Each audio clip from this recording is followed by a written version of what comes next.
morning mga labidab! So, dito tayo ngayon sa kapitbahay. Kailangan intayo aga ni Titarong. Pero before nga mapantayo mga alay Titarong, tignan muna natin yung Little Meraki ni Auntie Melda. Shout out. Dito tayo dadaan sa kanyang Meraki Garden na maliit. Ayan, so dito tayo dadaan. Pero dahil sa sikat ng araw, hindi masyadong nakikita. Ayan po ang kanyang mga bugis, mga bougainvillea. So, bago tayo agpitas si Titarong, kitaan tayo pa dito yung bougainvillea. Ang ganda, diba mga labidobs?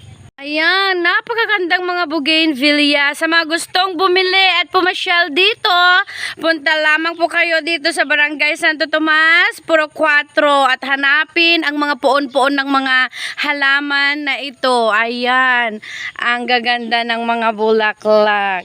Bago tayo pumunta sa Katartarungan. Ayan, adupay, timasetas nga agduduma. Nga, i-video tayo ito na sumaruno. Kitaan nyo na eh. Nagpintas dahil Timothy Purple. At dyan ni busy ni Doña Imelda nga agwalwalis. Good morning, Karuba! Ayan, shout out, hello auntie. Tarata, magpuros-puros tayo ng tarong. Kini Kumare Mila. Nagkalatkat na ang parya. Dadta, namumulaklak na ang ampalayang fresh. Pwede nating isalad, pwede din gawing vitamin at gamot ni baby. So, ganyan lang dito. Meron na ding sili. Sa mga mahilig magsili dyan. Ayan din ang sili. At syempre, hindi lang dyan, hindi lang yan. May parang pinakbet ano na to, halo-halo may sitaw. At nagaduti pitil Titarong na baby spy. Kitaan nyo. Katag natin tayo Titarong bagla nga ituno, ken ipakbet. Oh, dapat yung unag na. Gura kitag puros tayo. Hi mga labidabs, good morning. So yan si mama. Good morning, kunam. Dahil titika anak ka.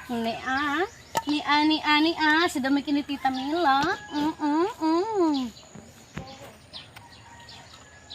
Kasano iti kala iti Tarong. Masidsida ka tita ito. Ay, surbandak man.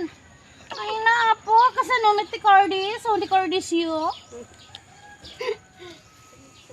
Ayan siya.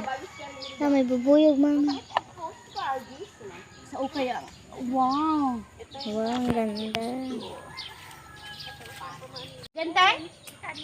Siya? Ako, gala Tante Milda. Sito de. Apa dama na ka na tayo ngayon Mila. Nakaala ka mo te. Kanwari sa tinin nating mun ayan. Ang dama gaya nakaala na.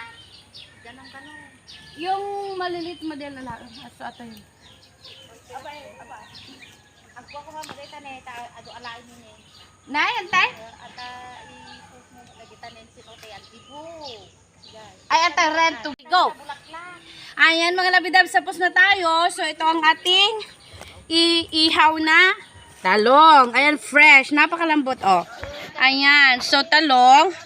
May sili din akong napitas dyan, oh. May konting kalabasa at talong. So, meron na tayong iluluto ngayong tanghalian. At syempre, meron din tayong nakikitang puno ng saraysa. Tala, mansanita. Alam nyo, nung bata ako, talagang nagayayam kami tikastoy niya. Saraysa ako na kumangam mansanita. Pero, hindi natin alam na napaka-healthy pala nito. Napaka-healthy kind of fruit or berry. Ayan o, magkuha ako ng bunga niya. Nayang, i-video man. Unta yan. Haan nga tayo. Tita, ganyan. Talagang, parang hindi mo na-enjoy ang pagkabata mo nung kaumbol ulit man sanita idingam ay ayamon kada pus iton nga iligisas la lisa idingam haan gayam napaka-healthy pala nito. It's a kind of berry mo ti kuha na English na research kung tupay. Basta na healthy nga makan. Kitain nyo na eh. Oh. Nay, nalpaso. Ne, nagado pa guti kamote, talbos ng kamote dyan. Yan mga labidab. So meron pa tayo ang pahabol na nakita bunga ng upo. Upo. Ayan. So, naimas nga lawakan nito sardinas or taba-taba, ti karne, ti baboy. So, ayan. May nakinamang ulam sa likod ng bahay. And thank you and shout out to Kumare Mila. Thank you for this. Ayan na. Oh, hanga makita na po. Nakita ta kinalo magkaon. Daytan tayon. Dahil tayo gluton pa naglalabaman nun. Panag-inaw. Agbalog tayo to mamayang hapon. Okay mga labdab? See you again! At saka hindi lang yan mga labidabs. Dito talaga sa probinsya, napakasarap talagang manirahan dito kasi libre lahat. Ayan po, oh, may gabi na rin siya. Aba-aba. Gabi na pwedeng ulamin. At syempre, kung magsisinigang ka or magsalad, meron ding mga talbos ng kangkong. Ayan. Oh, so pwede tayong magsalad ng kangkong aside sa pinakbet. Kaya masarap. At meron ding puno ng langka doon na nakikita ko. Doon, ayan. So, see you! Ito po ang liit-liit na puno ng mangga. Ay, meron pa palang ano doon, oh. Kwati na ganan, tibilet. Ng ibon, bahay ng ibon. At may nakikita po ako dito, ay pugad ng ibon. Ayan, ayan po mga labidabs. Hindi na natin kailangang umakyat ng puno dahil nandito na. Isang dangkal na lang, oh, sa lupa. Ayan, pero usog ako na da, oh, datatibungan na ni. Oh, daytan. Timangga. Nakaupo pa ako nito mga labidabs ha. Nakaupo. Ayan. Ang gandang fresh talaga dito. So, kailangan nating mga pitbahay. O, simpleng buhay. Simpleng bahay. Masarap at masayang buhay. Marami din siyang oregano. Ayan. So, at may... Ay, nagado ti aloe vera mo ti Jay Ate Mina. Aloe vera.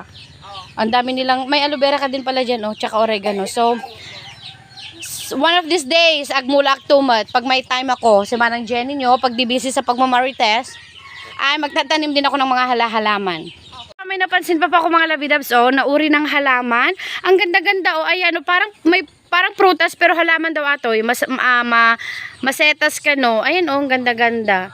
Oh, kasla prutas, parang gustong kainin pero halaman daw po at hindi nakakain ito. Napakaganda at napakalamig dito sa bahay nila. Meron din guyabano, napapaligiran ng puno ng mangga, guyabano, langka, panyog at napakaraming maraming halaman. Ayan, so baliwan tayo ti agpasyarta, gala tayo ti mula daya. Ayan, simpleng buhay sa probinsya, ang ganda-ganda.